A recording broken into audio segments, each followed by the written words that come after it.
ఇన్సెల్బర్గ్ అనేవి వీటి స్వరూపాలు. గాలి ప్రభావం. దీనిని దీవికొండ అని కూడా పిలుస్తారు. ఇన్సెల్బర్గ్ ఎడారులు, దుమ్ము, పక్కభూములలో పడినప్పుడు ఏర్పడే భూస్వరూపం లోయస్ మైదానాలు. గాలి తీవ్రతను బట్టి స్థానచలనం చెందేవి ఇసుక దిబ్బలు. ఒక విశాల జలభాగంలోనికి చొచ్చుకొని వచ్చిన సన్నని పొడవైన భూభాగాన్ని ఏమని పిలుస్తారు? సింధు శాఖ. నేల నుంచి అకస్మాత్తుగా పొడుచుకొని వచ్చినట్లు ఉండే ఎడారి భూస్వరూపం ఇన్సెల్బర్గ్. లోయస్ మైదానాల్లో ప్రధానంగా ఉండేవి ఖనిజాలు. ఒండ్రు సున్నం. ప్రపంచంలో రెండవ ఎత్తైన జలపాతం టూగిలా జలపాతం. ప్రపంచంలో అతిపెద్ద అగాధదరి గ్రాండ్ క్యాన్యన్ కొలరాడోకు చందని అంశం.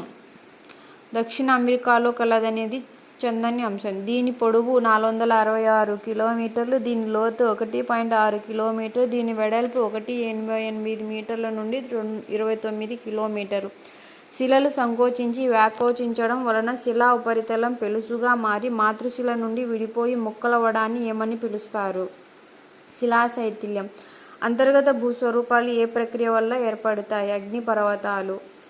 అగ్నిపర్వతాలు భూకంపాలు ఎక్కడ ఏర్పడతాయి? ఖండతీరపు అంచుల వద్ద ఏర్పడతాయి. భూస్వరూపాలు శిలావరణం. భూస్వరూపాలు రకాలు గురించి ముందు పాఠంలో చదువుకున్నాం. అందులో భాగంగా ద్వితీయ, తృతీయ భూస్వరూపాల ప్రక్రియలు, వాటిని దోహదం చేసే అంశాలను ఇక్కడ చదువుకుందాం.